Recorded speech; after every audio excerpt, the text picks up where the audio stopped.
नर्मदे।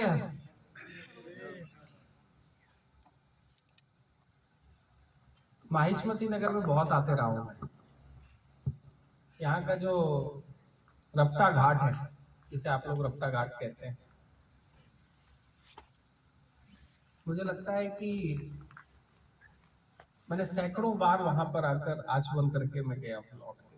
नागपुर से जब कभी आना होता था तो आगे अगर मुझे निकलना है तो वहां प्रणाम करके आचमन करके जाता था, या चुपचाप आचमन करके चला जाता था, क्योंकि मेरे लिए सबसे करीब का मुझे यही पड़ता था। फिर बाद में ऐसा हुआ कि नेवावर की तरफ थोड़ा ज्यादा जाना हुआ पिछले 1-2 साल। आज जब से परिक्रमा का ये जो प्रकल्प एक तरीके से चल रहा है, जिस तरीके से परिक्रमा के रूट मैप बने, जो भी कुछ हुआ, तो बहुत शुरुआत से ही लाला राम जी इस पूरी परिक्रमा को और अनेकों जगहों पे आए भी। सूलपाणी का जो एक कठिन मार्ग था उसमें भी साथ में रहे, क्योंकि एक आप नर्मदा समग्र से जो भी लोग यहाँ बैठे हुए हैं, कि मैं तो मानता हूं कि मैया के क्षेत्रों के लिए, मैया के पूरे नर्मदा खंड के लिए बहुतेरे लोग मैंने मिले। अभी तक मतलब मेरी जो यात्रा हो चुकी है करीबन 2400-2500 किलोमीटर की हो चुकी है, और बहुतेरे लोगों से मैं मिला हूं जो मैया के क्षेत्रों में काम कर रहे हैं, अलग अलग भांति से काम कर रहे हैं। और इसलिए नहीं कि लाला राम जी इस परिक्रमा, सारी परिक्रमाओं के साथ में होते हैं, जो परिक्रमा निकलती है उनके साथ होते हैं, चाहे वो व्यक्ति में अकेला निकल रहा हो, समूह में निकल रहा हो, कहीं फंस जाए। तो मैं मानता हूं कि अभी तो नर्मदा समग्र में है, लेकिन मैं मानता हूं कि मैया नर्मदा ने एक बढ़िया पुत्र मैया के खंडों के लिए दिया है। ये आप लोगों के लिए सौभाग्य की बात है। आप लोग इसको कमजोर मान रहे होंगे, क्योंकि जितने समय में चला, और एक जो विशेष बात रही है कि मैं कोशिश कर रहा हूं कि मैया जी का एक डिजिटल रूट आ जाए, और वो डिजिटल रूट बस मेरी परिक्रमा मैया की कृपा से जब पूर्ण होती है तो डिजिटल रूट आ जाएगा। क्योंकि अभी हमारे पास जो रूट मैप है वो पेपरों में लिखे हुए हैं, गांव गांव के नाम, शहरों शहरों के नाम। और महत्वपूर्ण घटना यह है कि जब व्यक्ति परिक्रमा में चलता है, और जिस तरीके से अब परिक्रमाएं हो रही हैं, जो जो युग परिवर्तन एक तरीके से हुआ है, जो टेक्नोलॉजी के जो चेंज हुए, बदलाव हुए, जरूरी यह है कि हम मैया के क्षेत्रों में भी वो कार्यक्रम करें। तो मैं जब डिजिटल रूट की तैयारी, मैं जहां जहां जा रहा हूं उसका रूट मैप बन रहा है। तो घटना ये रही कि सूलपाणी में मुझे जाना था, और सूलपाणी एक ऐसा क्षेत्र है जिससे मैया के क्षेत्रों के सारे लोग जब परिक्रमा करने वाले होते हैं तो पहले ही सोच लेते हैं कि सबसे कठिनतम है। 2 भागों को बहुत कठिनतम माना जाता है, एक सूलपाणी का क्षेत्र, और दूसरा सूलपाणी के बाद जब वापस आप जबलपुर के बाद आप आते हैं तो मैकल की पर्वत की जो श्रेणियां हैं मंडला तक लौटने तक, इनको एक कठिनतम मार्ग माना जाता है। मुझे दोनों मार्ग बड़े सुगम लगे, लेकिन उसकी सुगमता का एक और कारण भी था कि सूलपाणी में हमारे साथ 7-8 दिन तक चले हैं लाला राम जी, जो कठिनतम मार्ग था। क्योंकि वहां पर सबसे बड़ी समस्या यही होती है कि अगर आपके पास एक कोई प्रवृत्त मार्ग नहीं है और आप थोड़ा भी यहां वहां चले गए तो आप 2-4-10 किलोमीटर तो कहां चले जाएंगे पता नहीं चलेगा। जो लोग सूलपाणी में गए होंगे परिक्रमा के समय पे, पैदल वाले, तो उनको समझ में आएगा। तो मैं तो मानता हूं कि मंडला के लिए, माहिष्मती नगर के लिए एक मैया का आशीर्वाद ही है, और मुझे लगता है कि मैया की यूं ही कृपा बनी रहे, और आप लाला राम जी, आप मैया का ये दिया हुआ कार्य पूरे जीवन भर करते रहे। ये सौभाग्य की बात है। नर्मदा समग्र के लिए तो बहुत सौभाग्य की बात है। खैर, माहिष्मती पर आते हैं, आपके नगर पर आते हैं। मैं लगातार एक बात कहने की कोशिश कर रहा हूं कि जो मैया की परिक्रमा है वो पूरे सनातन तीर्थों की परिक्रमा है। मैया के दोनों तटों पर भारत का सनातन इतिहास जीवंत है। आप जितने शास्त्र पढ़े होंगे, आपने जिन दिव्य पुरुषों के बारे में सुना होगा, जिन देवताओं और ऋषियों की आपने कथानक पढ़े होंगे, कोई भी ऐसा विराट पुरुष इस राष्ट्र का नहीं है जो मैया के दोनों तटों पर कहीं पर भी आके तपस्या करके, पूजा करके, प्रार्थना करके, और विराट पुरुषों ने शिवलिंग की स्थापना न की, देवियों ने भी की है, सप्तमात्रकाओं ने भी की है। आप जिनका नाम ले लीजिए वो तीर्थ मौजूद हैं। असल में मैया की जो परिक्रमा है वो पूरे तीर्थों की परिक्रमा है, भारत के पूरे सनातन इतिहास की परिक्रमा है, सारे शास्त्रों की परिक्रमा है। अगर भारत के अंदर कोई पूछ ले कि शास्त्र का इतिहास और इसके साक्ष्य कहाँ है, तो अब तो मैं लोगों को बुलाता हूं कि आ जाए मैया के तट पर और दोनों तरफ आपको साक्ष्य मिल जाए, वो सारे साक्ष्य जो हमारे कहीं शास्त्रों में लिखे हुए। तो मैया की परिक्रमा उन सनातन तीर्थों की परिक्रमा है जिससे कहीं हमारा ये सनातन धर्म बना है, हमारी पूजा पद्धति बनी है। और महत्वपूर्ण घटना है कि मैया के दोनों तट भारत के उस इतिहास की परतों से भरे पड़े हैं जिनको देखने के लिए भारत के समस्त ऋषि कुल परिक्रमा करते रहे। देवताओं ने भी परिक्रमा इसलिए की थी क्योंकि देवताओं में भी जो परम देवत्व को प्राप्त लोग थे वो कहां आकर प्रार्थना करने गए, उसको पाने के लिए देवताओं ने परिक्रमा की। और एक घटना महत्वपूर्ण है कि अभी तक आप लोग स्कंद पुराण के रेवाखंड को, जिसको लोग आजकल नर्मदा पुराण कह देते हैं, मैं रेवाखंड ही कहना उपयुक्त समझूंगा, कि चाहे वो रेवाखंड हो, वायु पुराण हो, अग्नि पुराण हो, वेदों में जिन ऋचाओं की बात है और जिन विराट पुरुषों की बात है, उनके जब इतिहास को हम देखते हैं तो मैया के दोनों तटों पर कहीं उनके साक्ष्य हमको मिलते हैं। और ये मामूली घटना मत ले लीजिएगा, क्योंकि दुनिया के सारे धर्मों में सनातन अगर सनातन है तो केवल इसलिए क्योंकि हमारे पास हमारे धर्म के विराट पुरुषों का साक्ष्य है। जहां हमने कहा है कि उनकी प्रार्थना स्थल है तो प्रार्थना स्थल है। और एक बड़ी महत्वपूर्ण घटना है कि जब आप इन लाखों सालों के इन परम तीर्थों को प्रणाम कर लेते हैं तो आप देवताओं की सारी शक्तियों को, देवताओं के सारे प्रतापों को, देवताओं के सारे उनके उन युगों को प्रणाम कर देते हैं जिससे कहीं धर्म बनता है, जिससे कहीं आशीर्वाद बनता है।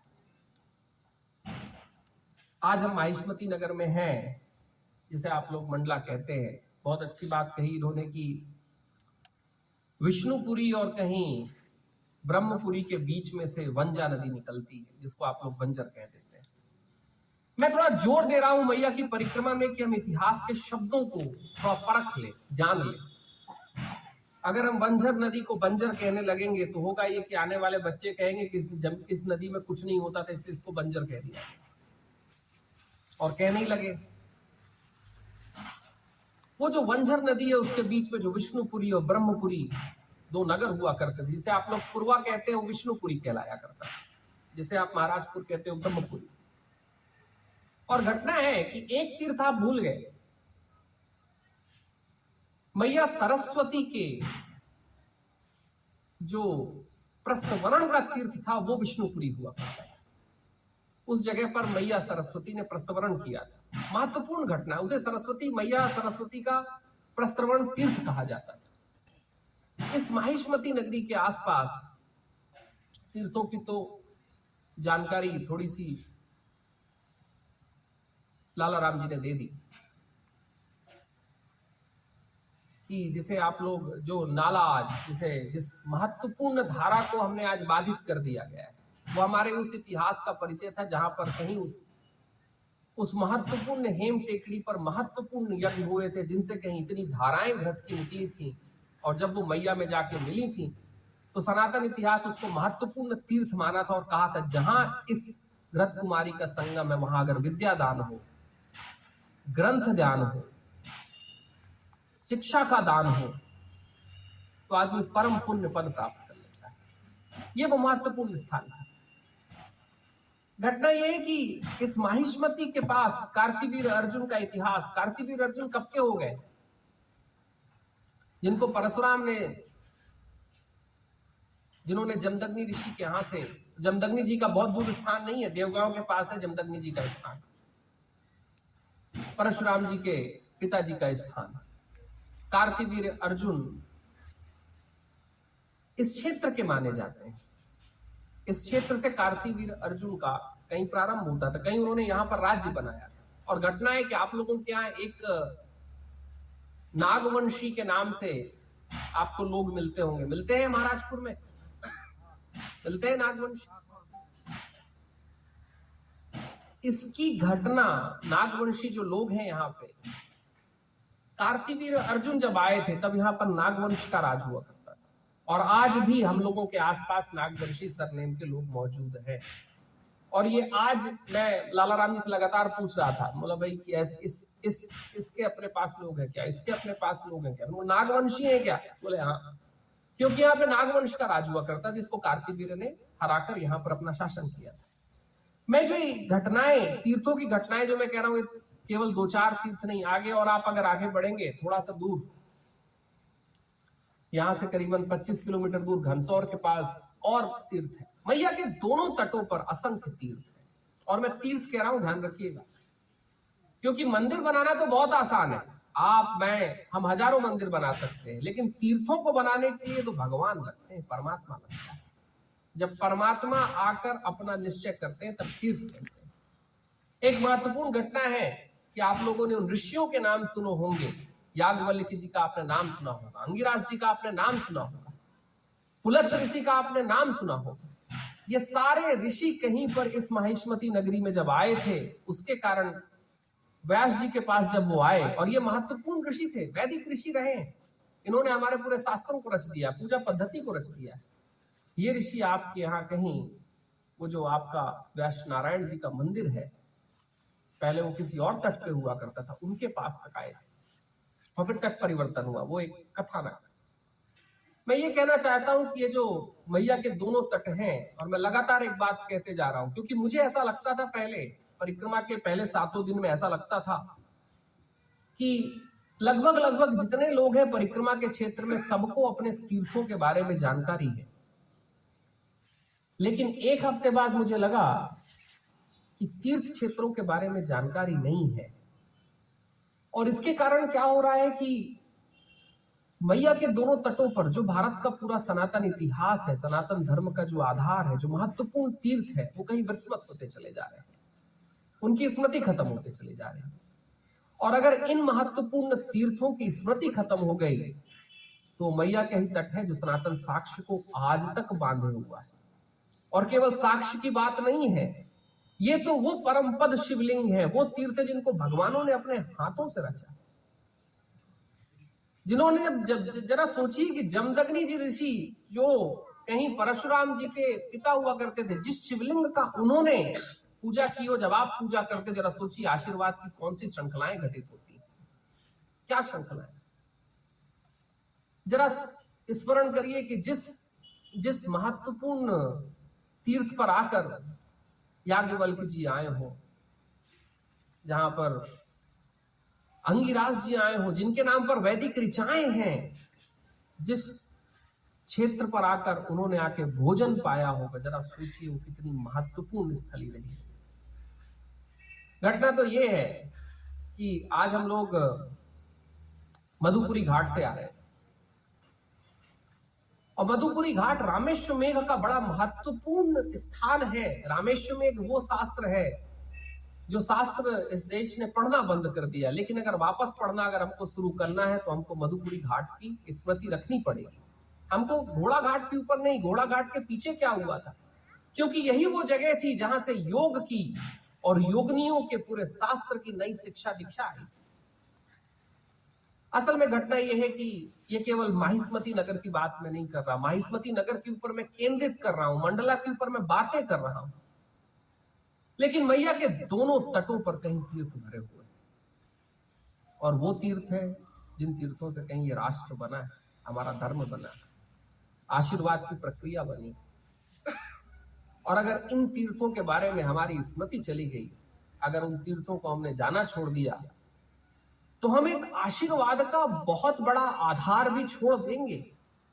आधार ऐसे छोड़ देंगे कि आप और मैं तो हजारों मंदिर बना सकते हैं, प्राण प्रतिष्ठाएं कर सकते हैं, लेकिन जिनको आकर स्वयं देवों ने प्रतिष्ठित किया, उन मंदिरों के स्पर्श करके तो आप देवताओं का स्पर्श प्राप्त कर लेते हैं। घटना ये दोनों में, तीर्थों को बनाने में भगवान लगते हैं, मंदिरों को हम सब आप बना लेते हैं। और एक घटना ये है कि मैया के दोनों तटों पर ये जो तीर्थ है, ये तीर्थ उतने पुराने हैं जितनी हमारी सभ्यता। और एक जो बड़ी महत्वपूर्ण बात है कि मैया के इन दोनों तटों पर जो तीर्थ हैं, जो छोटी छोटी नदियों का जो संगम हो रहा है, वो हमारी सांस्कृतिक विरासत भी है। सांस्कृतिक विरासत इसलिए है क्योंकि उनके जो नाम है, उनका जो इतिहास है, और जैसे वो मैया से मिलती हैं, और जिस संगम को हमने महत्वपूर्ण माना, उनके पीछे कहीं हमारे पुरखों का भी इतिहास है, हमारे देवताओं का भी इतिहास है, और हमारे समाज का सांस्कृतिक इतिहास भी है। अगर वो सांस्कृतिक इतिहास रहता है तो जिस राष्ट्र का सांस्कृतिक इतिहास रहता है उसका सांस्कृतिक भविष्य भी बचा हुआ रहता है। ये एक नैतिक जवाबदारी भी है, ये हमारी एक नैतिक जवाबदारी भी है कि मैया के तीर्थों के प्रति हम पुनर्स्मृति लाएं। एक आग्रह हो कि हम बंजर न कहें, हम बंझर कहते हैं। हमने बहुत कुछ बदल दिया, शब्द तो वही इस्तेमाल कर रहे हैं। और घटना यह है कि आजकल जो नवीन युग के जो बोर्ड लग रहे हैं वो तो और अब भ्रंश में डाल दे रहे हैं। जो महत्वपूर्ण चीजें थी उन महत्वपूर्ण चीजों को विदा करके घटना ये हुई, मैं आपको बताता हूं, जब मेरे को पहली बार महसूस हुआ कि हमारे बच्चे इन बदलती हुई चीजों को क्या मान रहे हैं। मैं 52 वाहनी बड़वानी में था, और बड़वानी में बच्चे आते हैं और उसका इतिहास बड़ा महत्वपूर्ण है। यंग बच्चे आपके तरीके से कहते हैं कि गुरुजी यहाँ पर ना बहुत सारे बड़ के वृक्ष होते थे, इसलिए इसको बड़वानी कहते थे, जबकि बड़वानी को 52 वाहनी कहा जाता था, रोहिणी तीर्थ कहा जाता था। उसका इतिहास बहुत दूसरा था। लेकिन अगर जवान बच्चों के पास स्मृति नहीं है तो हमारे शहरों के नाम बड़ के कारण बड़वानी हो जाएंगे। कहीं पर एक नदी है जिसको कोतराल नदी कहते थे, वो कुतरैल हो गई। महाराष्ट्रियन जब वहां से गुजरते बोलते अच्छा कुत्ते बहुत रहते रहे होंगे, कुत्ते बहुत रहते रहे, जबकि वो कोतराल नदी थी, क्योंकि वो शास्त्रों के सम्मत सिवनी नदी जो निकलती इसको शास्त्र वाहनी कहते थे। जहां पर कहीं पर विभांडक मुनि आए थे, उस शास्त्र वाहनी की रक्षा करती हुई वो नदी रहती थी, इसलिए उसको कोतराल नदी। ये हमारी सांस्कृतिक विरासत है। और मैं कोई बहुत बड़ा आपके दिमाग में प्रश्न खड़ा नहीं करना चाहता, मैं केवल इतना कहना चाहता हूं कि जो हमारी सांस्कृतिक विरासत है उसको वैसा ही रहे। बोर्डों को चलने दे, बोर्डे कहते रहे बंजर टू बेंजर, हम कम से कम वंझर कहते रहे। अगर हम वंझर कहते रहे तो अपनी सांस्कृतिक विरासत को संभाले हुए, हम अगर कोतराल नदी कहते हुए तो अपनी सांस्कृतिक विरासत को संभाले हुए। और जो राष्ट्र अपनी सांस्कृतिक विरासत को संभाल लेता है वो हजारों सालों के लिए अपने सांस्कृतिक भविष्य का निर्माण कर देता है। मैया की परिक्रमा इस सांस्कृतिक विरासत को संभालने के लिए, उन तीर्थों को संभालते जहां पे देवताओं के अंश हैं, उनको स्पर्श करके जिन देवताओं को आप स्पर्श करते हैं, लेकिन साथ ही साथ उन सांस्कृतिक विरासतों को जब आप संभालते हैं तो आप इस राष्ट्र के लिए धार्मिक भविष्य तैयार कर देते हैं। बच्चों के लिए आप एक भविष्य तैयार कर देते हैं। और हमारा ही तो नैतिक दायित्व है, क्योंकि अगर हमारे पूर्वजों ने, हमारे माँ बाप ने हमें धर्म की दीक्षा नहीं दी होती तो कहां पर टीका होती, कहां पर पूजा होती, कहां पर मंदिर होते, नहीं होते। तो हमारा भी एक दायित्व भविष्य के लिए है, और वो दायित्व है मैया के तीर्थों का पुनर्स्थापन, पुनर्रक्षण। हम बहुत दूर ना कर सके, कम से कम इस माहिष्मती की महत्वपूर्ण जो तीर्थ है उनको तो बचा ले, उनकी स्मृति तो ला दे। अगर स्मृति आ गई तो फिर वो, आज मैं जब उस घृत कुमारी के पास गया तो जिसकी चर्चा शास्त्रों में हुई है, जिसके बारे में अनेक ऋषियों ने जिस बात को कहा है, जहां पर विद्यादान और ग्रंथदान, मैया के पूरे क्षेत्रों में ग्रंथदान केवल एक जगह पर महत्वपूर्ण माना गया था, वो घृत कुमारी थे।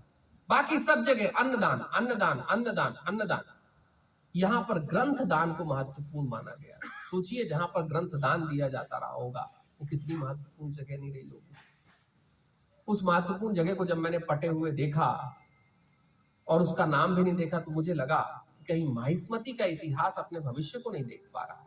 इस नगर के बैठे हुए इतिहास के लोग अपने भविष्य को नहीं देख पा रहे, क्योंकि जहां पर ग्रंथ दान को शास्त्र ने महत्वपूर्ण माना, जरा सोचिए वो विद्यादान की कितनी महत्वपूर्ण स्थली रही होगी। भाई जहां पर विद्या का दान दिया जाता रहा होगा वहीं तो ग्रंथ दान को महत्वपूर्ण माना जाएगा। और मैया के क्षेत्रों में केवल एक जगह है ग्रथ कुमारी जहां ग्रंथ दान को महत्वपूर्ण माना गया। इतनी महत्वपूर्ण जगह थी।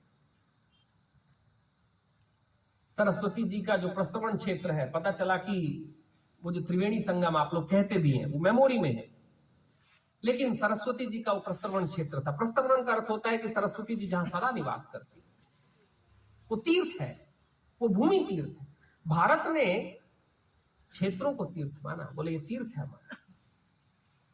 इसीलिए जब हम महत्वपूर्ण शिखरों की जब हम यात्रा कर लेते हैं तो तीर्थ क्षेत्र की यात्रा कर लेते हैं। वो इतना महत्व, जैसे विष्णुपुरी है वो उतना महत्वपूर्ण क्षेत्र था, मैया सरस्वती जी का प्रस्तवन क्षेत्र था। और एक जमाने में इतिहास में जो एक महत्वपूर्ण घटना घटी थी वो यहीं की घटी थी, क्योंकि यही विद्यादान की वो महत्वपूर्ण स्थली थी जहां पर ग्रंथ और विद्या मिलती। तो माहिष्मती के आसपास तो तीर्थों की श्रृंखलाएं। हाँ, एक बात है जो मैं सबको कहते हुए जा रहा हूं कि हमारा एक दायित्व भारत की इस मैया की जो अद्भुत परिक्रमा है, जहां मैया के आशीर्वाद की बात मुझे आपसे नहीं करनी। आपको पता है मैया का कितना आशीर्वाद एक एक के जीवन में, आप सबके जीवन में। लेकिन उस मैया के आशीर्वाद के साथ अगर भविष्य के लिए हमको आशीर्वाद की प्रक्रिया बना के रखनी है तो हमें उन तीर्थों का पुनर्जागरण करना पड़ेगा, स्वयं भी जागृत होना पड़ेगा और दूसरे को भी कराना पड़ेगा। और एक बात है कि लाला राम जी जो कह रहे थे कि उत्तर वाहिनी, मैया के तीर्थों पर उत्तर वाहिनी मैया वही उत्तर हुई है जहां पर कोई महत्वपूर्ण घटना घटी, बड़ी महत्वपूर्ण। और आपको जानकर आश्चर्य होगा कि एक हम तीर्थ खोज रहे थे जहां पर युधिष्ठिर जी के यज्ञ और हवन की कहानी, हम खोजते खोजते वहां तक पहुंचते और उस जगह पर पहुंचते हैं, उस जगह पर जहां पर इतिहास कहता था कि इस नदी के संगम पर युधिष्ठिर जी ने तपस्या की थी, यज्ञ किया था। वहां पर मैया 3-4 किलोमीटर की उत्तर वाहिनी हो जाती है। यहां पर जहां पर सारे ऋषि आए थे, महत्वपूर्ण वैदिक ऋषि आए थे, वहां मैया उत्तर वाहिनी हो जाती है। जहां जहां पर भी कोई महत्वपूर्ण घटना भारत के इतिहास में दैवीय घटी थी, वहां पर मैया उत्तर की ओर चली जाती थी। और उत्तर की ओर जाती थी बताते हुए कि ये वो जगह है जहां से महत्वपूर्ण क्रमिक श्रृंखला आरंभ हुई थी। उत्तर कहा जाता है, असल में एक घटना है कि बहुत सारे लोग मैया की परिक्रमा करना चाहते हैं, जाना चाहते हैं, लेकिन ये 3500 किलोमीटर की परिक्रमा है। कुछ घर में होते हैं, परिवार में होते हैं, बहुत सारे ऐसे लोग मिलते हैं कि प्रभु एक बार प्रार्थना कर लीजिए कि हम परिक्रमा कर लें। लेकिन अपनी अपनी सामाजिक जवाबदारियां, घर गृहस्थी की जवाबदारियां, बच्चों की जवाबदारियां, सबका परिक्रमा करने का मन तो होता है लेकिन हो नहीं पाता। सबके साथ हुआ होगा जिन्होंने परिक्रमा, ऐसा होता है कि परिक्रमा एक बार कर ले क्या आनंद है, लेकिन इतनी सारी जवाबदारियां हैं जिससे हम निकल नहीं पाते और आसान भी नहीं। एक घटना है कि माना यह जाता है कि अगर आप मैया की पूर्ण परिक्रमा नहीं कर सकते तो उत्तर वाहिनी ही कर लीजिए। अगर आपने उत्तर वाहिनी की कर ली तो परिक्रमा का छोटा सा अंश आपके जीवन में प्रवेश कर जाता है। और ये तो घटना है कि आपके यहाँ उत्तर वाहिनी बह रही है और महत्वपूर्ण क्षेत्र से बह रही है, जहां पर मैया सरस्वती का प्रस्तवन क्षेत्र है, विष्णुपुरी है, ब्रह्मपुरी है, व्यास जी का व्यास नारायण मंदिर है। इतने महत्वपूर्ण क्षेत्र से जहां से उत्तर वाहिनी निकल रही है, मुझे लगता है कि जीवन में अगर मैया की परिक्रमा अपनी जवाबदारियों के कारण ना हो पाए तो एक बार मैया की उत्तर वाहिनी तो कर ही लीजिए। इतना भी करने से कम मैया वो घटना तो घटाएगी, क्योंकि एक कहानी है। यहाँ पर आगे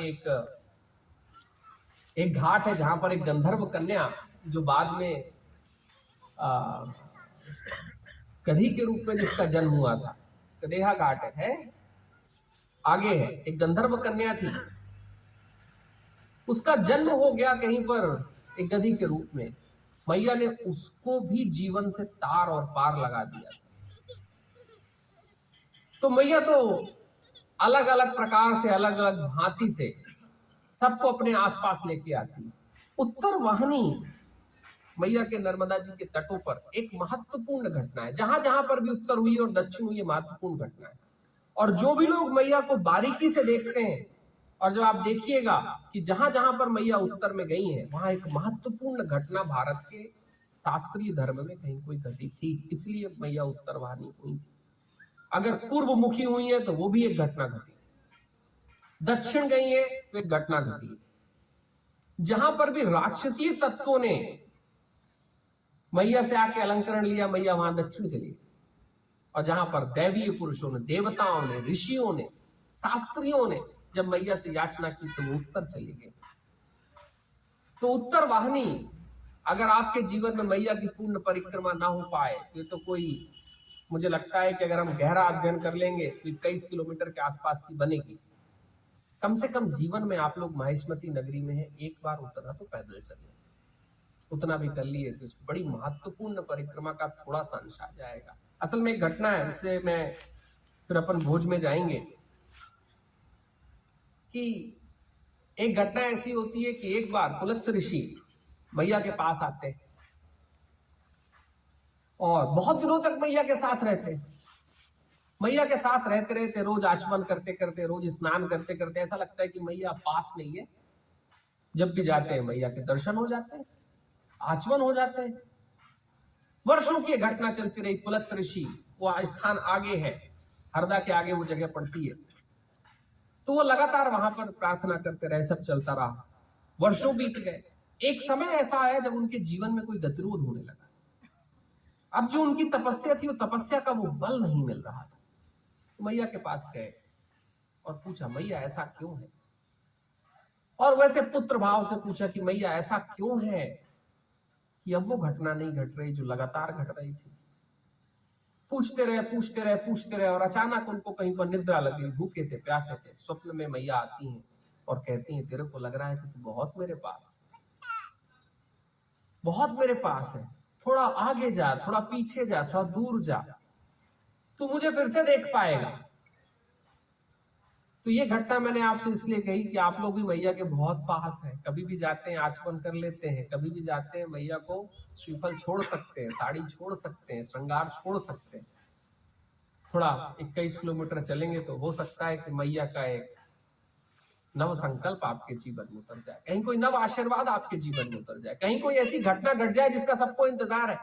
क्योंकि आप लोग तीर्थवासी हैं, तीर्थ क्षेत्रों में रहते हैं, तो तीर्थवासियों को है ही भाई मुक्ति का अधिकार प्रथम है। लेकिन उस मुक्ति के अधिकार के साथ साथ एक बात तो है कि मैया के दर्शन भी बड़े आसानी के साथ हो जाते हैं।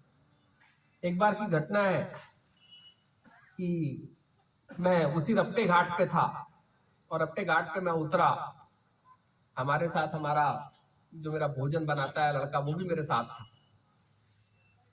तो पीछे पीछे आ रहे थे, मैं बड़े प्रेम के साथ, हम जाके वहां पर, वो हमारा जादू बैठा हुआ है जिसकी कहानी चल रही है, तो हम बड़े प्रेम के साथ वहां गए, जूते चप्पल उतारे, मैंने पूरे घाट धोए, क्योंकि लगा कि अब मैया के उसमें आए हुए हैं, वो तो मैया का जल है, तो जल में जाने के पहले भी, उतरने के पहले देख लिया जाए। तो इतनी पूरी घटनाएं कर रहा था। बाजू में एक आपके कोई, मुझे लगता है थानेदार थे, तो वो आए, उन्होंने जूता उतारा, मुझे उतारे, दूर से खड़े होकर प्रणाम किया। उन्होंने देखा कुछ चीजें हो रही है, मेरे को कहते, महाराज हुआ क्या? बोला, बस मैया को प्रणाम कर रहा हूँ। बोले, नहीं कोई समस्या है क्या यहाँ पे, कुछ कांच वांच पड़े हुए? नहीं कुछ नहीं।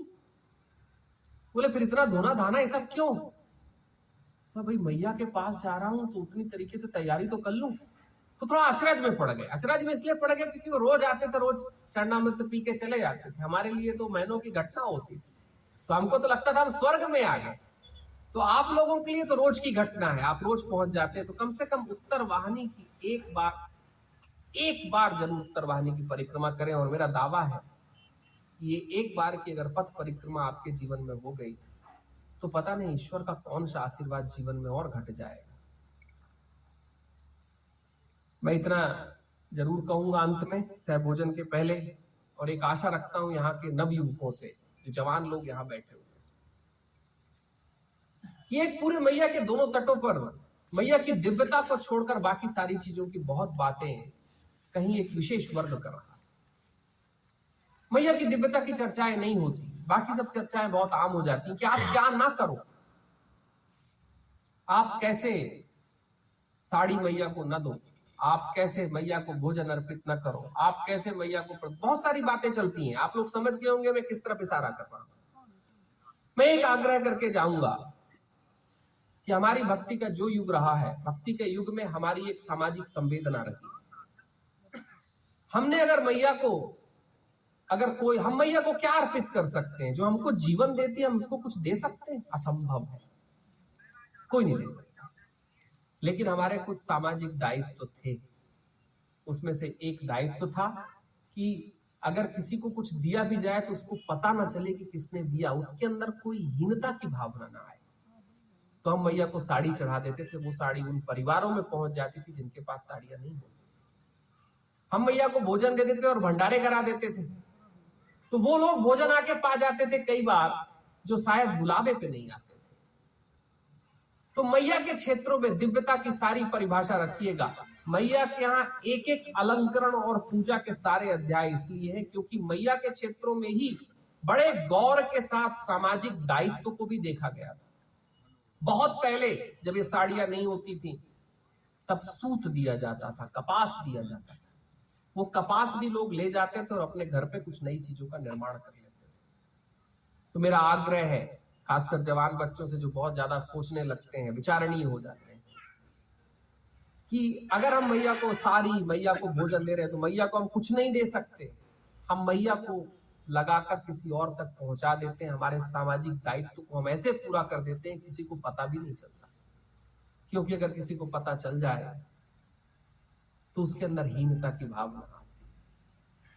तो ये एक बड़ा सामाजिक, एक ये सिविल सिंबल था, अंग्रेजी में जिसको कहते हैं सिविल सिंबल। हमारी एक सामाजिक दायित्व की बात कहीं मैया की पूजा पद्धति से आती थी। कोशिश करिएगा कि ये सामाजिक दायित्व बना के रखें। कहीं ऐसा ना हो कि बहुत सारे वो लुटेरे आ जाए जो लगातार कहानियां कह रहे हैं मैया के दोनों तटों पर कि ये मत करो, वो मत करो, जो कह रहे हैं कि साड़ियां मत दो, चुनरियां मत दो, नारियल मत दो, फूल मत दो, कुछ मत दो। वो कहीं ऐसा ना हो कि हमारी पूजा पद्धति के अलंकरण रोक दे और साथ ही साथ हमारे सामाजिक दायित्व को भी खत्म कर दे। इतना जरूर ध्यान रखिएगा कि मैया को अगर एक पेड़ा आप दे रहे हो समझिएगा वो एक पेड़े का अंश मैया को नहीं, मैया के पुत्रों के लिए, मैया के नाम पर मैया के पुत्रों के लिए, न जाने कितने पुत्रों को बढ़ जाएगा वो 1 किलो पेड़ा। अगर हम मैया को एक चुनरी दे रहे होंगे जब मैया की जन्म जयंती आती है तो मैया को हम नहीं दे रहे, समझिएगा पता नहीं किस घर के पास पहुंच जाएगी। वो चुनरियों का उपयोग कहीं वो महिला, कहीं बेटी, कहीं किसान कर लेगा। आपको तो घटना बताऊं कि मैया के क्षेत्रों में जब मैं निकलता हूं तो खेतों खेतों में लोगों ने अपने बाड़ों उन चुनरियों से बनाए हुए जो कहीं मैया को मिली थी। जरा सोचिए आपने कैसे अपने दायित्व को पूरा कर दिया बिना उनको बताए। यही भारत, यही हमारा देश। हम दायित्व भी पूरा करते थे बिना बताए, हम दान भी देते थे तो गुप्त में देते थे, हम बताते नहीं थे कि दान दिया, क्योंकि बताने के बाद तो हीनता आती। तो मैया की इस परिक्रमा में माहिष्मती नगरी के महत्वपूर्ण तीर्थ से एक और महत्वपूर्ण घटना है सहभोजन। क्योंकि मैया का ही तीर्थ रहा है जहां पर सब कुछ खत्म होकर लोग साथ बैठकर भोजन पाते थे, साथ बैठते थे, भोजन पाते थे, खुद भी पाते थे, दूसरों को 2-4 कप और करा देते थे। मेरा तो मानना है कि आप लोग बड़े लोगों की सेवा करते हैं, न जाने किन घरों से कितनी थालियां निकल जाती होंगी, और नहीं निकलती होंगी तो निकालने लगिएगा, क्योंकि मैया के क्षेत्रों में तो भोजन दान को बड़ा अप्रतिम माना गया है, बहुत महत्वपूर्ण माना गया है। तो एक जो जितेंद्र जी ने एक बात जो कही सनातन सहभोज की, मुझे लगता है कि मैया के तीर्थों में जब मैं परिक्रमा आरंभ कर रहा था, उठा रहा था, तो एक प्रार्थना की थी कि मैया एक कोशिश, एक आशीर्वाद रखना कि हम जहां जहां जाएं वहां कुछ लोगों के साथ बैठकर भोजन पानी हो जाए, हम उनको भोजन करा पाए। इसलिए करा पाए क्योंकि एक बार परम श्रेष्ठ गौरीशंकर महाराज जी ने मैया के तीर्थ क्षेत्रों में कुछ दिनों के, सालों के भंडारे किए थे और लोगों से आग्रह किया था। जब लोगों ने उनसे कहा कि एक संत का पाके हम कैसे शांत रह जाएंगे, तो परम श्रेष्ठ गौरीशंकर महाराज जी ने कहा था चलो एक दिन तुम पालो, 10 दिन किसी और को करा देना। तो वो 10 दिन की परंपरा अभी तक मैया के तीर्थ क्षेत्रों में रुकी नहीं है, कोई ना कोई सेवा की परिभाषा चल रही है। तो मैं भी यही आग्रह कर रहा हूं कि सनातन सहभोज की, क्योंकि ये जो सहभोज की परंपरा है इसने मैया के क्षेत्रों में परिक्रमाओं को इतना आसान बना दिया, भोजन दान को इतना महत्वपूर्ण बना दिया। और मुझे लगता है कि आप लोग घर से थाली निकली होगी, अन्न निकला होगा, नहीं निकलेगा तो आज के बाद मैया निकालेंगे। तो बोले नर्मदा मैया की जय।